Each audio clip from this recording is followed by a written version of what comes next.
Good morning, all. Thank you for being here. We've been looking forward to this day for a very long time. I am Mark Shade, and I'm a media manager for the Government Affairs team of American Public Works Association, which has partnered with the American Council on Engineering Companies, ACEC, and the American Society of Civil Engineers, ASCE, on this great partnership. Today I am representing the Engineering and Public Works Roadshow team, and we are here because of this. Well done. There will be a tour afterward. Jeannie has offered to do that, and you don't want to miss it if you have the time to do that.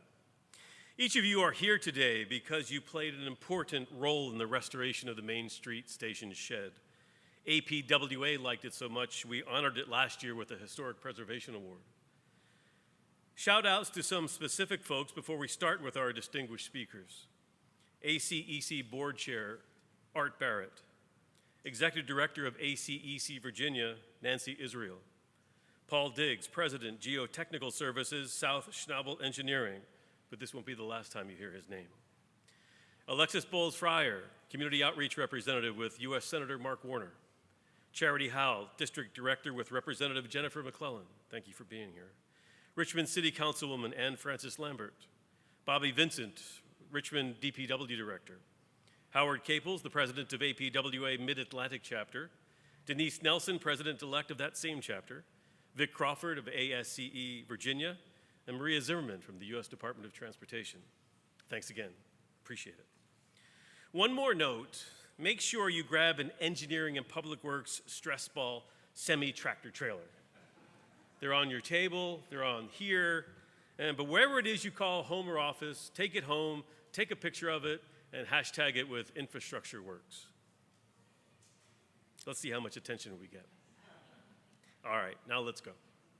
We are starting with the leaders of the three organizations who created the Engineering and Public Works Roadshow because, well, you wouldn't have a stress ball semi-truck in your hands if they didn't start it that way.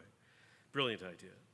APWA CEO Scott Grayson will lead us off, followed by ACEC President and CEO Linda Bauer-Dar and ASCE Executive Director Tom Smith. Scott?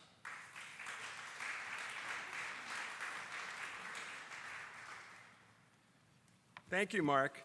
So I had an image that you might see in a movie where someone is minding their own business and they come off of a train and there's a big crowd and they just show up at the mic, and but I actually am involved. My name is Scott Grayson, as you heard. I'm the CEO of APWA, American Public Works.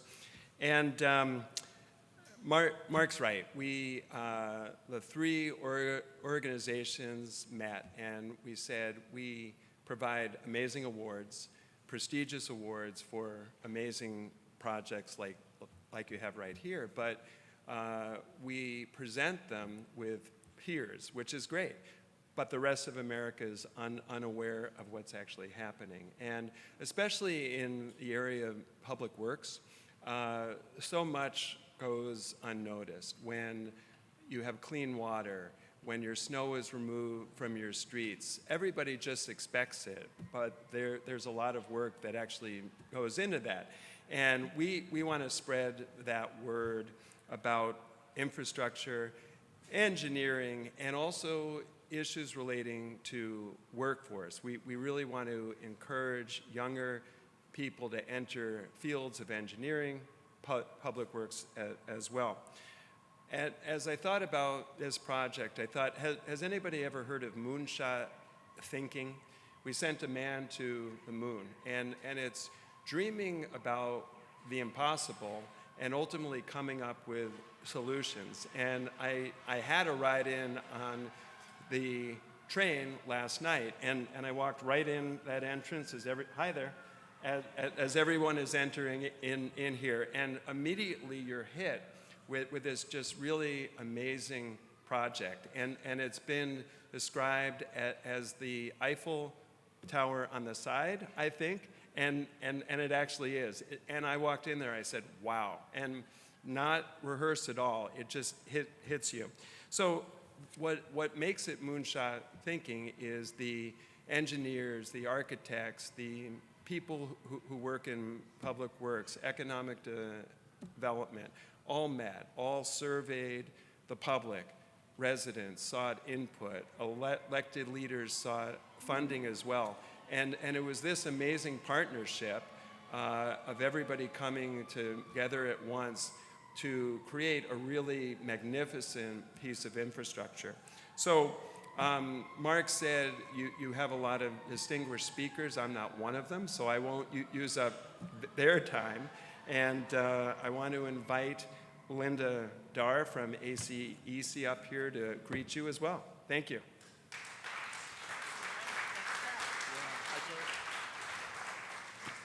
So I'll just echo what Scott just said.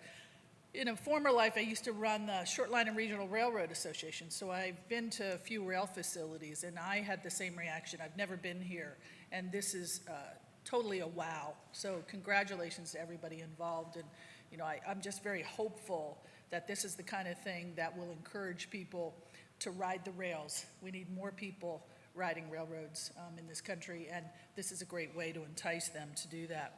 So as Scott said, I'm CEO of the American Council of Engineering Companies out of Washington, D.C. I'm joined this morning by our leadership in Virginia and by our national chairman, Art Barrett of Gannett Fleming. You know, 200 years ago, if you can believe that, construction of America's rail system began. And it began with engineers and people that work with engineers. We got started surveying and mapping and building what would ultimately become truly a lifeline for our growing nation. Railroads opened the way for the settlement to the West, sparking economic opportunities and stimulating the development of towns and communities that have become the fabric of the greatest nation in the world. Today, we're both preserving that history and transforming multimodal transportation to meet the needs of today. Built in 1901, this train shed is one of the earliest and best examples of riveted steel construction in America, while serving the most populated rail corridor in the country, and I know all of you are familiar with that. Virginia railroads date back to 1827, when they facilitated the movement of agricultural products. Today's Virginia rail system includes 3,000 miles of line operated by 2 Class 1s and 9 short line railroads moving people and freight. When infrastructure works as it should, it not only allows us to travel seamlessly, it also spurs economic development and connects communities, just like we've seen here with this beautiful train shed. This building has been through hurricanes, it's been through floods, and it's been through fires, but here it stands. These are the stories that we're highlighting around the country to inspire the next generation of engineers and public work professionals, as we encourage students to look at their surroundings differently and envision the future with them being a part of this tremendous profession. Safer roads, cleaner water, more reliable energy, and a more robust supply chain are all on our horizon. Every day, our engineering industry is building on the rich history of American ingenuity, and now with the bipartisan infrastructure law projects on the way, there will be even more events like this where we can gather together and celebrate. But we need help. We encourage all of you to ask the students in your life to contemplate a career in engineering. Like many industries, we're experiencing a severe shortage. We have thousands of job openings. Still, we need another 82,000 engineers just to fulfill what was laid out in the bipartisan infrastructure law.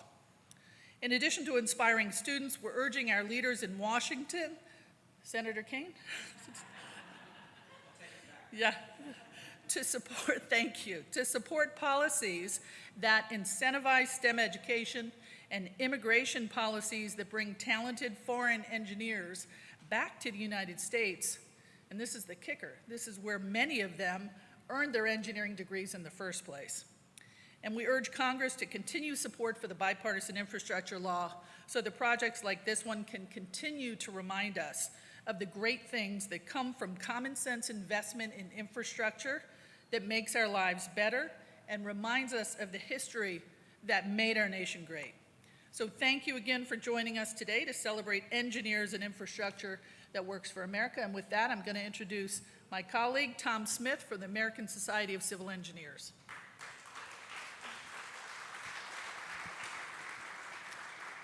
Thank you, Linda. Good morning, everyone. Greetings. It's a pleasure to be here with you.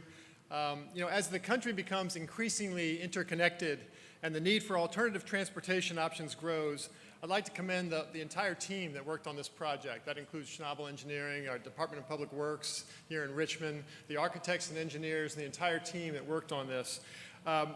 This is a project that rejuvenates the region with multimodal transportation hubs, provides an alluring event space, while also at the same time preserving a national historic landmark. I mentioned yesterday in an interview that my father, I have a picture of my father 80 years ago in 1943 when he was at Union Station hopping on a train. He would have come right through this train station on his way to Camp Lee, now Fort Lee, before he headed off with the 94th Infantry Division, fought in the Battle of Bulge in Patton's Third Army we all recall what happened in World War II. But that was part of the history of this country right here in this train station. His father, also named Tom Smith, in 1911 would have come up from Alabama to move here to Washington, D.C., and came right through this train station as well. And then went back through this train station when he headed back to Alabama when he went into World War I. So there's a lot of history here that is preserved, and I think did an incredible job of preserving our history, but we're also looking forward to the future, both locally and nationally. While engineers are keenly focused on the function of a project, we also know that visually enticing structures can inspire and connect communities and attract future generations of skilled workers to the field, which is the motivation behind our Roadshow series and to being here today. The bipartisan infrastructure law, and thank you, Senator Kaine, for your support of that law and being a leader with that. Congress has signaled through that it understands the connection between infrastructure and the community. More than $66 billion will be allocated to rail investments over the next 5 years.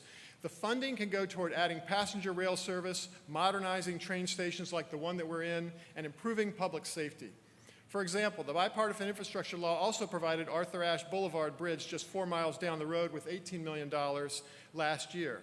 That will go toward modernizing a 79-year-old bridge, and that's not unusual for our infrastructure in the United States to be of that age or more, and increasing its height to allow for freight trains and pedestrians to safely cross. ASC applauds Congress for approving these funds and localities and agencies for implementing them effectively and making sure that we are forward-looking as we're doing that with resilient, sustainable infrastructure.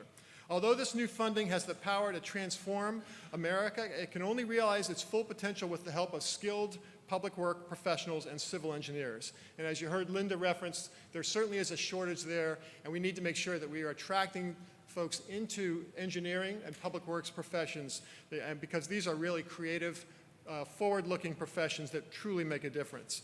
Projects like the Main Street Station Shed can help draw in a future generation of public works professionals and civil engineers.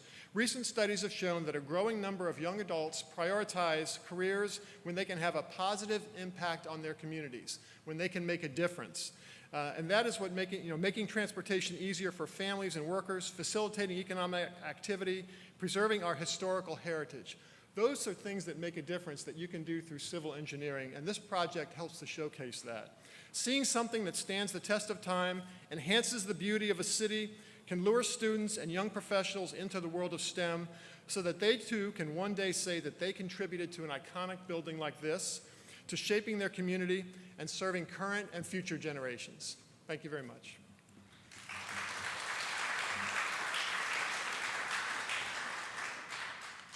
Thank you, Scott, Linda, and Tom.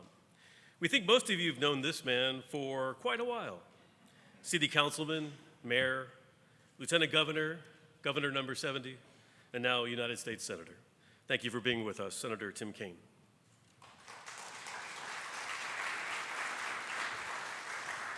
Well, good morning, everyone.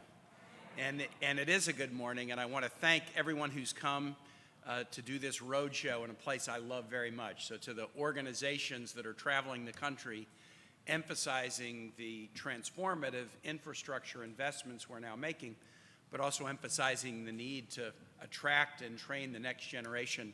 of workers and engineers, I couldn't be more happy as a former mayor to welcome you to my hometown of Richmond, and to particularly thank the Richmond city professionals and state professionals who are here, especially those from the Richmond Department of Public Works and Public Utilities.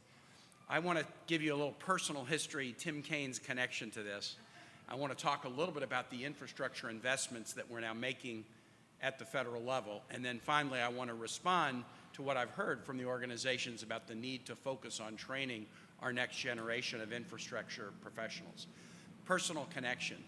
I was a city councilman and mayor, and this building was owned by the Commonwealth of Virginia, and it was closed. Amtrak service had ended in the mid-'70s to Main Street Station. The facility had undergone some uses as a retail space, as state offices, but it was closed. Rail would transmit right by freight and passenger rail, but not stop here. When I got elected mayor in 1998, I had a talented group of folks working with me, and 3 of them are here today. I don't know why I've aged and they haven't, but Vicki Badger and Jeannie Welliver and Diane Linderman. Where is Diane? Diane Linderman. And together with my council colleagues, we talked about restoring passenger rail service to downtown Richmond and reopening Main Street Station. It was owned by the state. It was a tough negotiation between the Gilmore administration. As I remember, I think the Secretary of Administration was Brian Slater. And we had a negotiation to buy the property back from the state. It was complicated because we needed not only to buy Main Street Station, but the state's consolidated lab building was right next door, and we needed that for parking. So we had to find them a new spot for the consolidated lab building. And then that also required the moving of the Richmond Children's Museum, which was in the spot where we moved the consolidated lab. So it was complicated. But at some point during my time as mayor, it was probably 1999 or 2000, we closed that deal. And then we commenced to try to work with our legislative delegation. At that time, Tom Bliley was key, and John Warner, Senator John Warner, was key to get the funding to do the parking deck and do these renovations. Main Street Station reopened to passenger rail service when I was lieutenant governor. I believe it was in 2003. This space that you're seeing behind you, and you're seeing folks come in and out as waiting for trains or getting off trains, it's so active. So for those of you who don't live in Richmond, the Youngkin administration had inaugural events here. The big parties in town are in this space because it's so beautiful. I've officiated at weddings in this space. I've now done 23 weddings for people who've met while working on my staff. And I did a wonderful wedding here for a staffer, Russell Wade, a couple years ago. It is a very well-used facility, and it's part of a multimodal transportation hub because it's not only Amtrak service, but Richmond Pulse, our really, kind of high quality and frequent commuter inside the city bus service comes right outside. And we also have bike trail access from here to the Capitol Trail, which is a bike trail that runs from Richmond to Jamestown. So this is a real hub of transportation in the city. And it's done wonderful things for downtown to see it reopen again. So I am extremely happy to be here and to be here with people who were part of the vision of reopening Main Street Station. And when the design of our station was recognized by the U.S. Postal Service with the Forever USA postage stamp recently, I think we all really felt a great deal of pride. Last, on the personal side, I can now walk here and take a train to Union Station and walk to my office, which is great. And I see this building now every day that I'm in Richmond, and it always brings back such great memories because of its iconic design and the fact that it has gone from an unused asset to one that is now a really important community asset.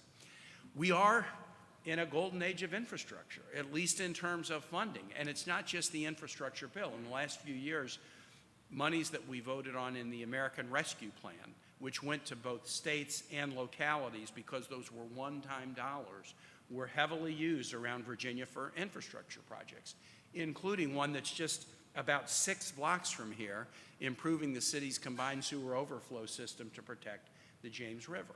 This infrastructure bill has already produced $4.5 billion of investments in Virginia, with more to come in future years. And so projects like the Arthur Ashe Bridge, and other projects all around the metro area and all around Virginia.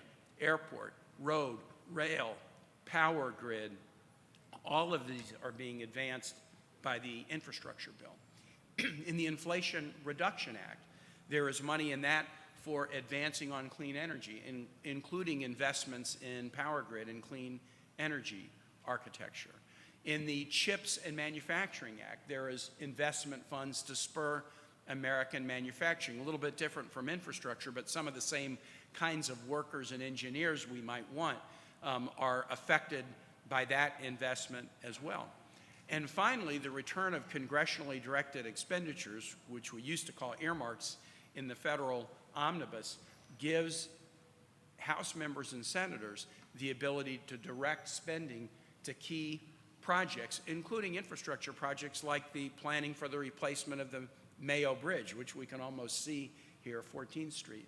So whether it's the infrastructure bill or COVID funds or the Inflation Reduction Act or the CHIPS and Manufacturing bill or the return in a better way to do earmarks that are often focused on infrastructure projects, it's a great time to be doing a roadshow, and it's a great time to be in the infrastructure biz. But as I conclude, I'll get to the challenge, which has been mentioned. Our unemployment rate is the lowest that it's been since 1969. And everywhere I go in the Commonwealth, could be to a hospital, could be to a public school system, could be talking to my Farm Bureau, could be talking to the Associated General Contractors, I am hearing a constant message: we can't hire enough people. I'm the chairman of the Sea Power Subcommittee of the Armed Services Committee in the United States Senate. Our shipyards, our ship repair facilities can't hire enough people.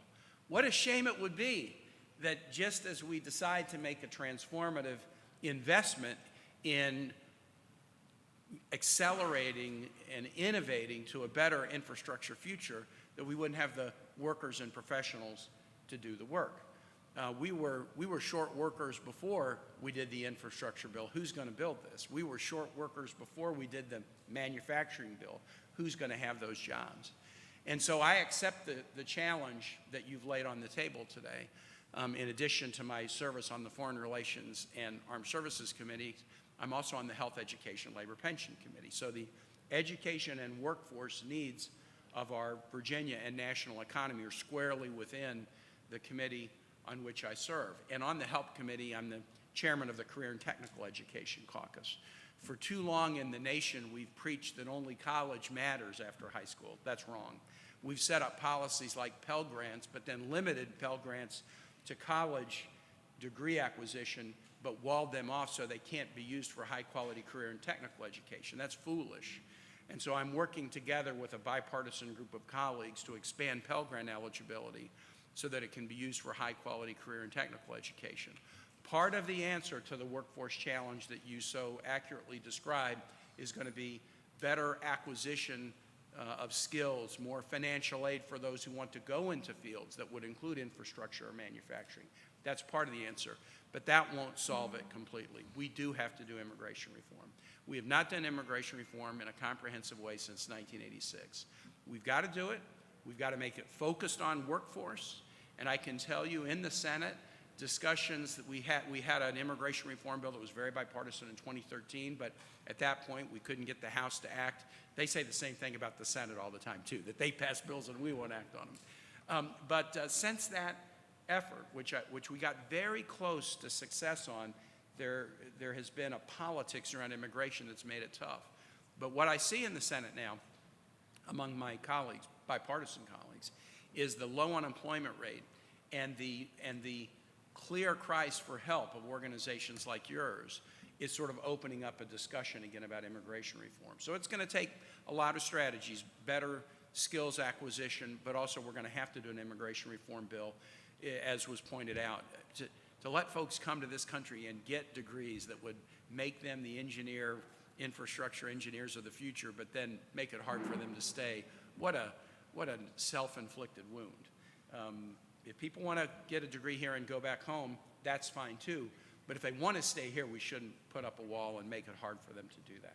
So I so appreciate you coming to Richmond to show off this absolutely beautiful place, to celebrate the talented engineers and laborers of the past and commit to training and attracting the talented engineers and laborers of the future. Thanks so much.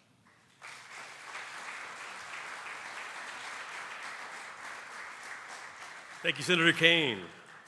All three of our organizations advocate for our members on Capitol Hill and with federal agencies. Sometimes it's a friendly challenge, sometimes it's a little bit more serious. Two of the many panels we interact with are the U.S. Senate Environment and Public Works Committee and the U.S. House Transportation and Infrastructure Committee. Three chairs from those committees wanted to be here with you today, but could not due to schedule conflicts. They are here, however, by the magic of digital recording. Please welcome video remarks from U.S. Senator Tom Carper, U.S. Representative Sam Graves, and U.S. Representative Rick Larson. Well, good morning, everybody. I'm United States Senator Tom Carper, Delaware Senior Senator and Chairman of a committee in the Senate called Environment and Public Works. Thank you for the invitation to share some thoughts with all of you today. I also want to thank you for the work that each of you do with your lives. We may write the infrastructure laws in Congress, but it's civil engineers and other public works professionals around the country who make these investments real for the people that we serve. Bad infrastructure can be easy to notice. And you notice when a pothole damages your car or your truck, when your neighborhood floods, and when polluted drinking water threatens your health and that of your family.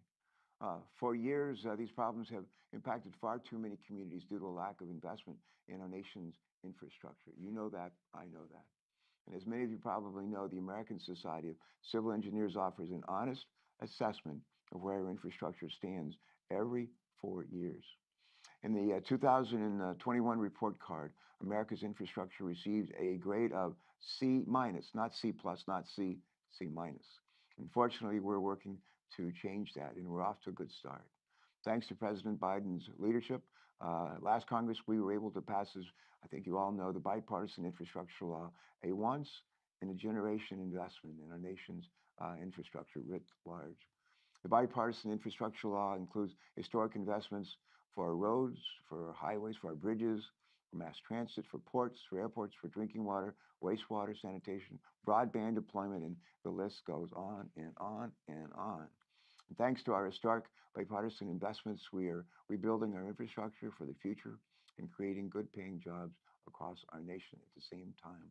None of this would be possible without your support and your hard work. And with that, thank you all. Take care. God bless you. Keep up the good work. Thank you. Hi, I'm Transportation and Infrastructure Committee Chairman Sam Graves, and I want to thank the ACEC, the APWA, and to the ASCE for the work that you do in improving America's infrastructure. And thank you for inviting me to say just a few words to you today. It's been over a year since the infrastructure bill became law, and unfortunately, inflation and supply chain issues continue to impact the construction and infrastructure industries. As a result, the purchasing power of the law's $1.2 trillion continues to be diminished. And that's why it's more important than ever that we all work together to ensure that those dollars go towards good projects that will create good jobs, move goods and people more efficiently, and help improve the supply chain. And that's one of my goals as committee chairman, and I look forward to working with your organization to do just that. So thank you again, and have a great event today. Hello, I'm Representative Rick Larson, and thank you for the opportunity to address you today to the engineers and public works professionals that are essential to the success of the bipartisan infrastructure law.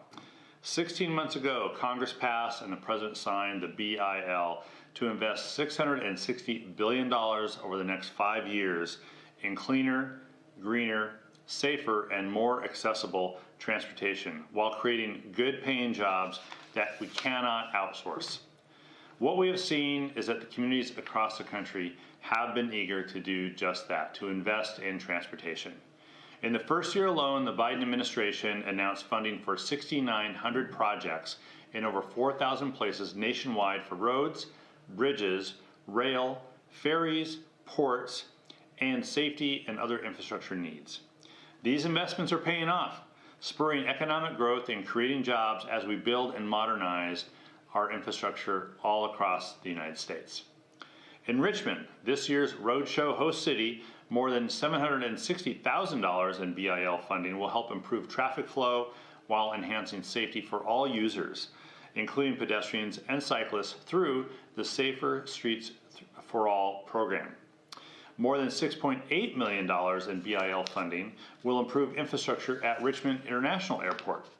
And the Commonwealth of Virginia will have access to more than $1 billion over the life of the BIL to invest in public transportation options across the state. Elsewhere in the country, the Brent Spence Bridge project will improve commutes between Cincinnati, Ohio, and Covington, Kentucky, and the Hudson Yards Concrete Casing Project will improve climate resiliency and reduce gridlock as part of the Hudson Tunnel project in New York City. Now, in my home state of Washington, communities now have access to the critical funding that they need to remove and repair more than 400 fish barrier culverts to improve and restore fish passage, as well as funding to transition from diesel buses to low and no emission buses, and to expand service hours in transit agencies around the state. These are just a few examples of the diverse set of projects that will drive economic growth and enhance the quality of life over the long term because of the bipartisan infrastructure law. Projects like these, made possible by substantial funding levels for mega grants, RAISE grants, and the infra program, all demonstrate what we can achieve when the federal government offers a true partnership to states. But the funding isn't the only historic aspect of the BIL. New initiatives and policies will allow us to truly transform our infrastructure to work for the next 50 years and beyond that. SMART awards rolling out right now are helping our communities invest in technology that will make our transportation system smarter, safer, and more efficient. The Reconnecting Communities pilot program is laying the groundwork for the great task we have of healing communities that were cut off from local connectivity, mobility, and opportunities because of previous transportation decisions. The BIL also includes the largest investment that we've ever seen in electric vehicle infrastructure in U.S. history, which will help us fight pollution and combat climate change. This is not a set it and forget it law, and I want to work with APWA, ACEC, ASCE, and everyone else who's here today in Richmond to make sure that we're taking full advantage of these important investments. Now, as the new Democratic leader of the Transportation and Infrastructure Committee, I want all of our communities and businesses, big and small, to benefit from this historic investment that we just made with the bipartisan infrastructure law. So thank you again for being valuable partners in making the BIL happen in our communities. I look forward to working with you in this Congress and future Congresses to build a cleaner, greener, safer, and more accessible transportation network. Enjoy the Roadshow.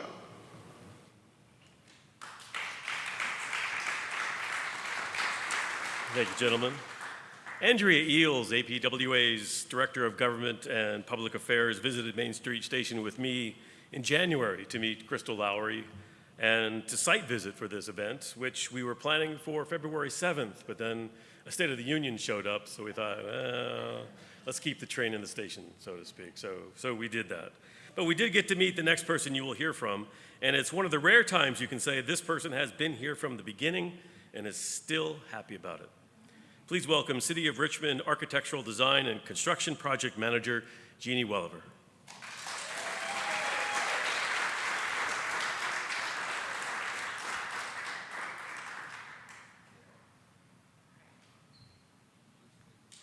Wow. A lot of our partners are in the room today. I want to make this a little more personal about the team. So it was true almost in the beginning.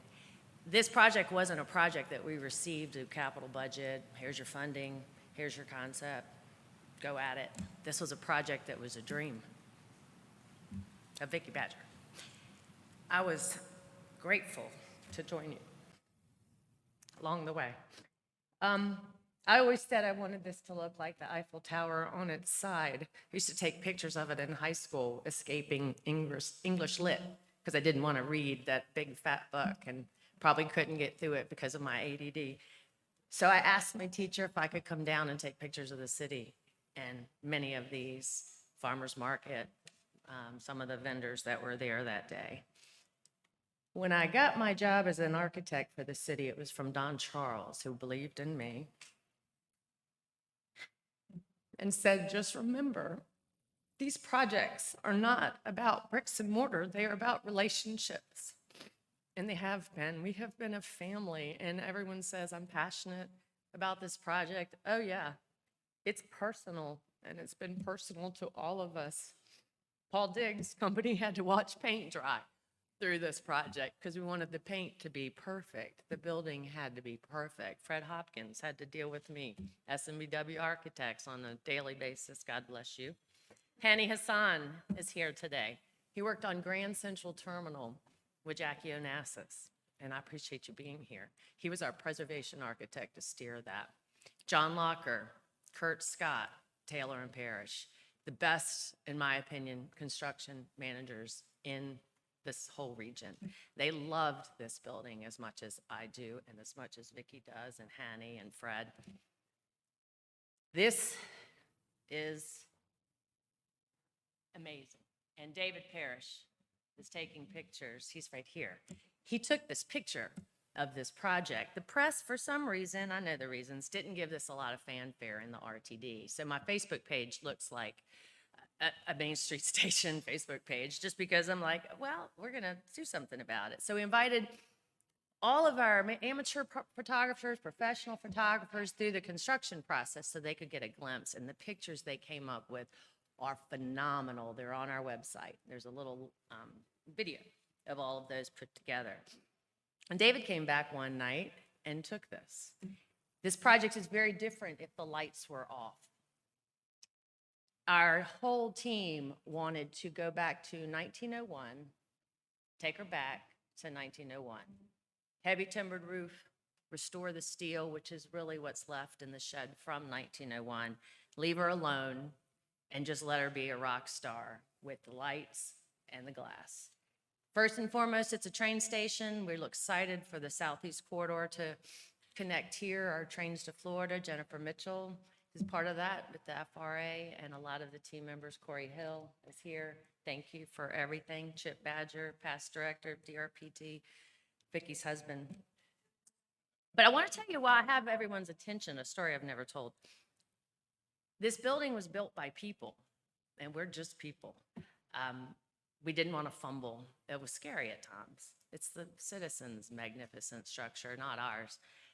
One of the wonderful people that worked here was Rob Skates. He was the site superintendent for Taylor and Parrish. He had bad knees, and he'd struggle every day getting the subcontractors together to actually build this. You can dream it up, but you have to have someone build it.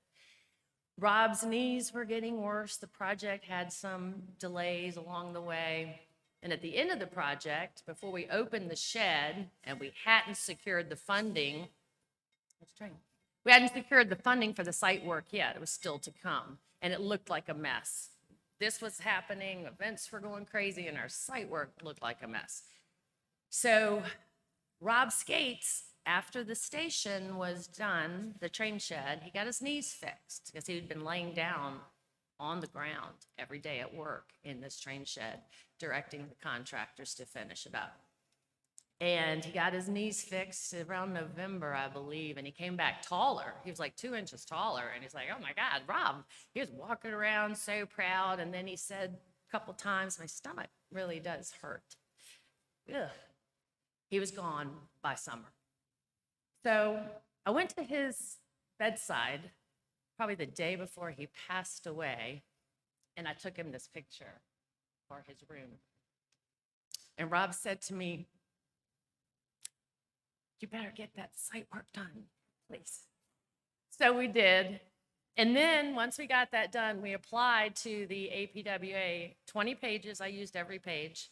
The chronological order is probably the most impressive. This has been a 31-year project. Vicki applied for the first grant in 1991, like $180,000, and it's gone from there to $96 million from all the regional partners who supported this on our MPO. I know it changes names over time. So Metropolitan Planning Organization, our friends from Henrico and Chesterfield, all of them made this a priority for the region.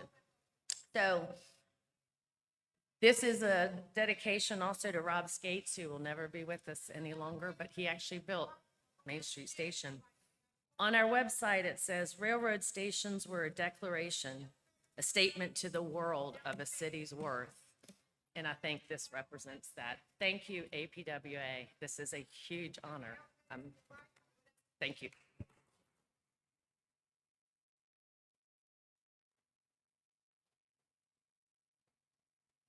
Wonderful, Jeannie. Okay. Emotional, I forgot. Okay, Mr. Kane, Senator Kane. I'm sure you have some wonderful letters to mail, one to keep. And Alexis Bowles, is she here? This is for Mr. Mark Warner, huge advocates of this station the whole way. So keep one for your office, please.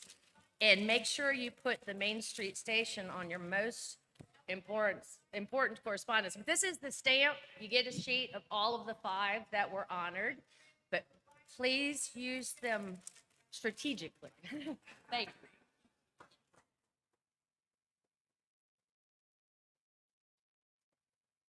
Excellent. Thank you, Jeannie. Thank you all. 2 more good speakers to showcase before our recognition ceremony. First is someone who is also very familiar with the Main Street Station project. Please welcome Federal Railroad Administration Deputy Administrator Jennifer Mitchell.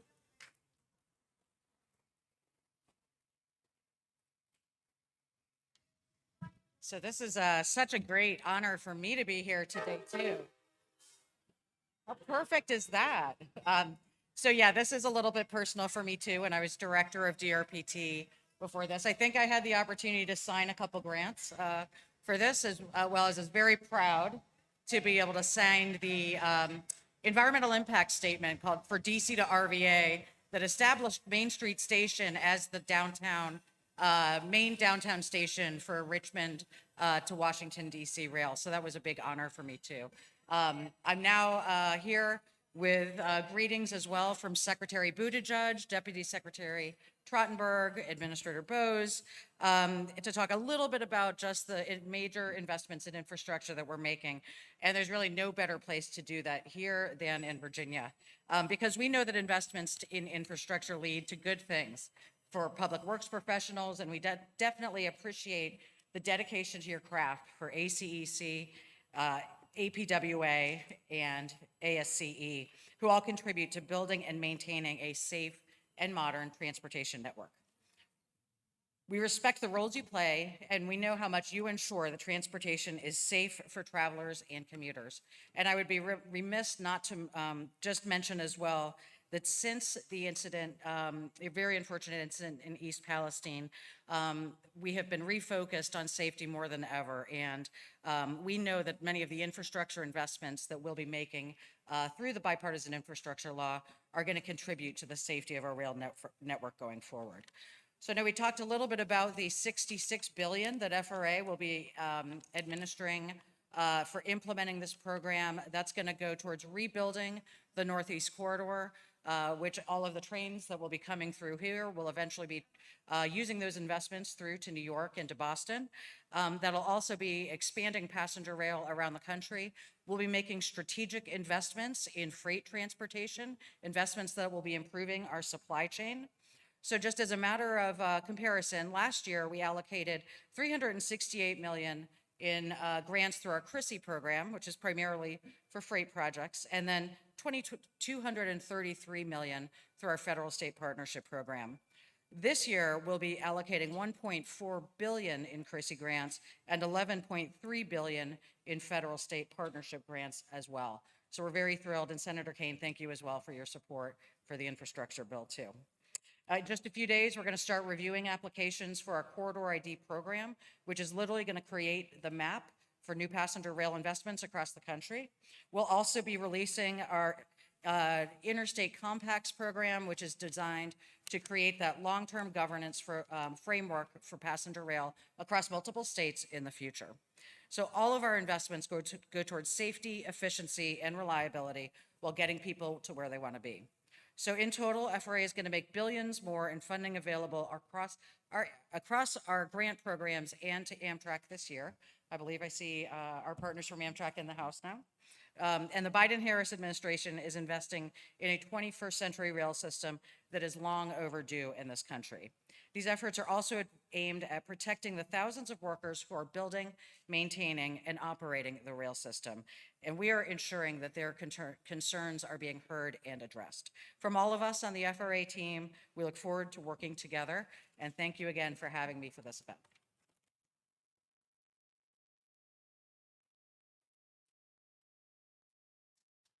Thank you, Administrator Mitchell. Another FRA vet is with us today, but now he's the Executive Director of the Virginia Passenger Rail Authority. And we're very glad he's here. Please welcome DJ Stadler.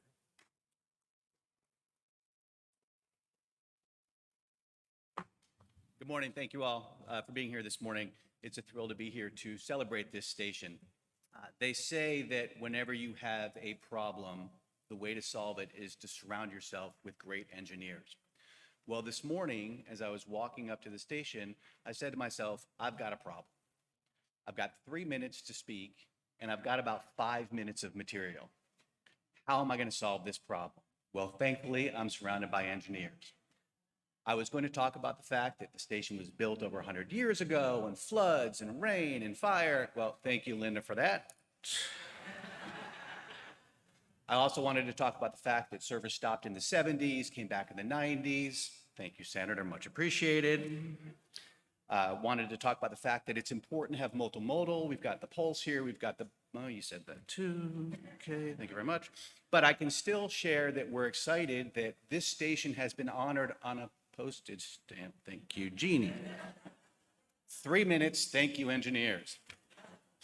But in all seriousness, in my 25 years in the railroad industry, it's been clear to me that there are so many hidden gems that the railroad holds, and more importantly, how many opportunities we have. You look at incredible stations like this one, or the newly designed Moynihan Station in New York, and you say, wow, what could be? This gives us hope for stations like Union Station in Washington, D.C. This gives us hope for the 30th Street Station in Philadelphia, Penn Station in Baltimore. Shows us that a well-engineered, well-planned, well-designed, and well-constructed project can really make a difference not only on our transportation network, but on the cities that surround these stations. Makes it very exciting. Coincidentally, all of these stations are cities that you can get to by boarding a train, not that one because it was going south, but by boarding a train here at Main Street Station. Last year, just over 1 million people traveled on Virginia's state-supported Amtrak service. This includes service from points as far north as Boston, through Washington, D.C., along our 4 corridors to Norfolk, Newport News, Roanoke, and then, of course, here in Richmond. Over 76,000 of those passengers last year either got on the train or got off the train here in Main Street. That's almost a 50% increase from the year before. That's tremendous. The infrastructure that needs to be enhanced to continue growing passenger rail does not stop at the stations. More capacity, new routes, increased frequencies, all of those things are necessary. We have a tremendous opportunity before us to truly transform the way people move in this state and in this country. Thankfully, through the IIJA and other programs, we have federal commitment to improve that network. At VPRA, the Virginia Passenger Rail Authority, our mission is to do just that. We were created in 2020 by Virginia's General Assembly, and we're here to promote, sustain, and expand the availability of passenger and commuter service here in the Commonwealth. Long before the IIJA, Virginia's leaders recognized the need for enhanced rail service to lighten the loads on the state's highway congestion.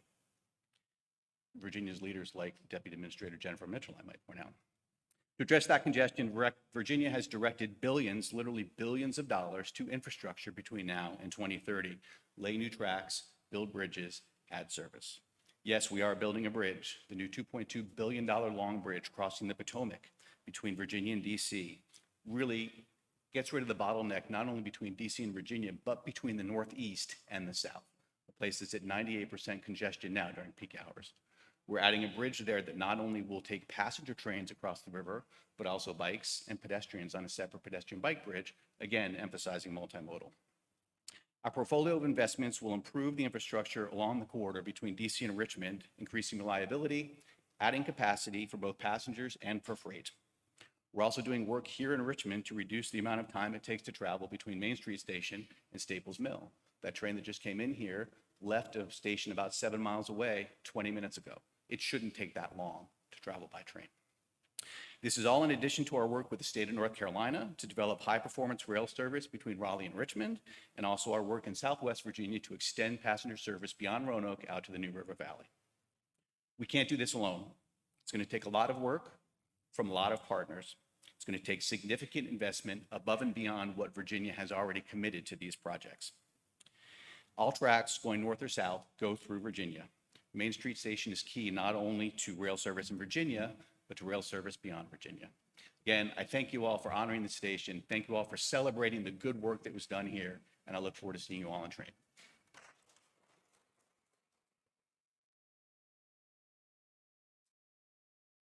Thank you, DJ. All right, everybody, exhale. Let's go. Big breath. Get your phones out. Get the cameras going. Got a little crystal to present, and the man to do it, the great little North Carolina, Tennessee coolness about him, our APWA president, Keith Pugh.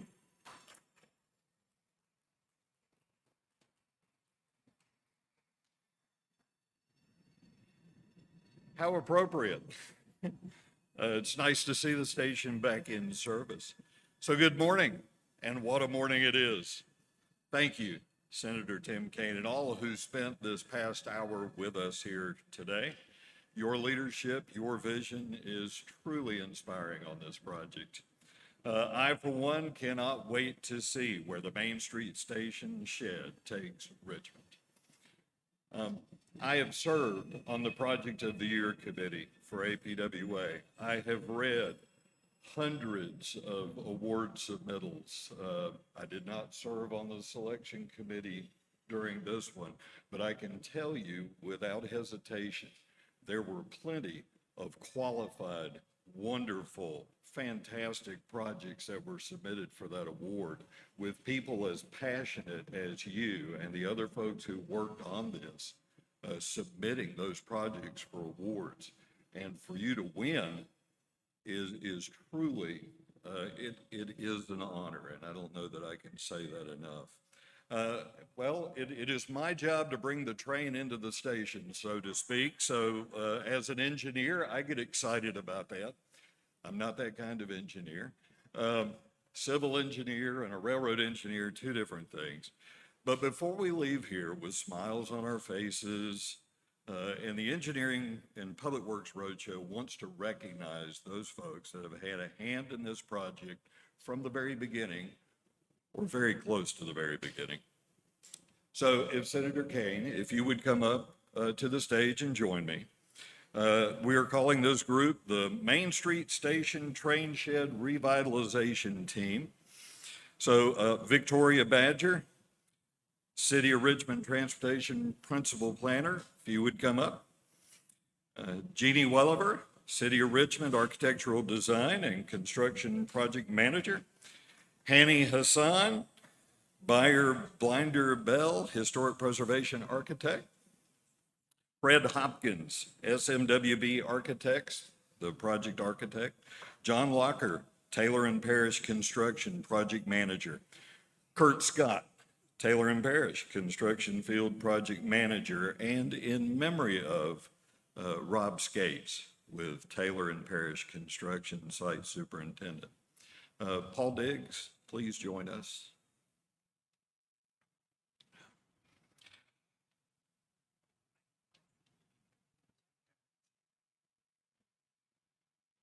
It's always fun to pass out hardware.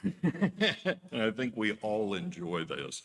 But Senator Kaine, I'm going to turn and make a few comments here. You believe in the spirit and promise of good infrastructure and the Main Street Station shed restoration itself.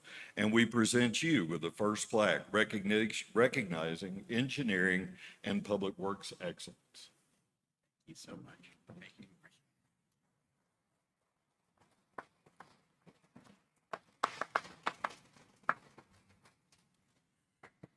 I've been told that the restoration of this beautiful piece of infrastructure, for some of you, has been like raising a child. And we know that that takes discipline. And in public works, we also understand that it takes a village. and you have all clearly demonstrated that. Your energy, your sweat equity are all to be applauded. So congratulations, and I'm going to hand out a couple of more pieces of hardware.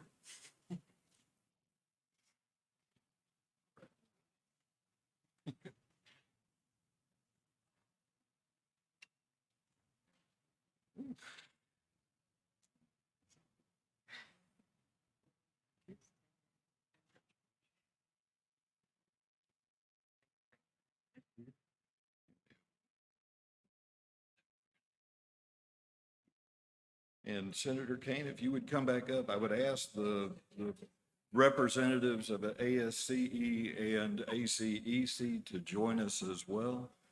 And let's capture this moment. Would we be better off in front of the podium? Okay. Let's do that.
If you would, I'd love to have one more round of applause for this wonderful team.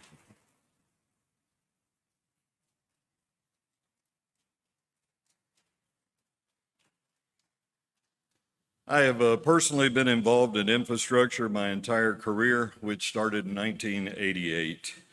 I have ascribed to the philosophy that my father had and he instilled in me, which is leave things better than you found them. This group of individuals has done just that. You have left this project, this piece of history, this functioning piece of infrastructure better than you found it.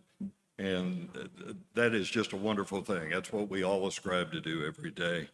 I would like to take this final opportunity to thank the staff from ASCE, the staff from ACEC, and the staff of APWA for making this event happen, for putting it together, and just for all the logistics that go behind it and the heartache and the last minute scrambles.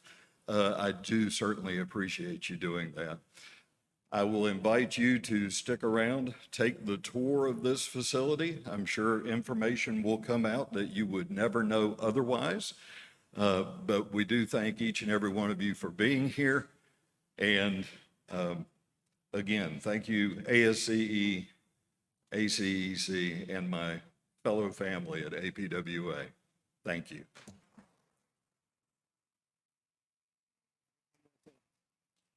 One last item, if I may. Our president did not have his earpiece in it, so I could let him know. But we want to also recognize the plaque on the wall for Jeannie Williver, which is right up there. Does everyone see that?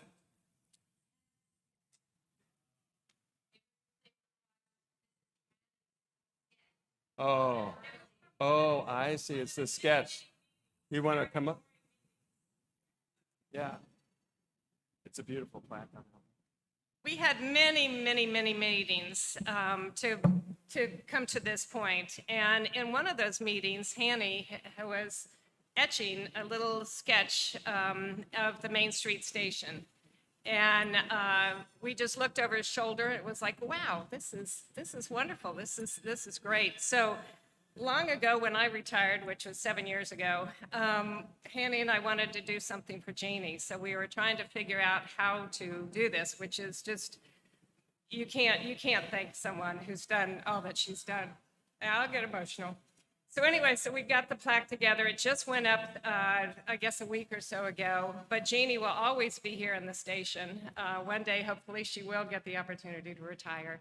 But just having Jeannie on her name on the first floor and the second floor just really commemorates all the work that she's done on the station and just been the person who's taken it all the way across the finish line and completed it for the city, of which it's just the beginning for all the other things that can happen at this station. But to thank it, and to Hanny, you want to say anything? Or It's been a dream come true, and it took so many people and an incredible team to make this project happen. I always remember when I came to Richmond, when this entire building was enclosed in corrugated metal as really an obstacle in the middle of Richmond. So to see this place come back to life and being able to see it in this original glory, it's really truly a dream come true. So thank you all very much.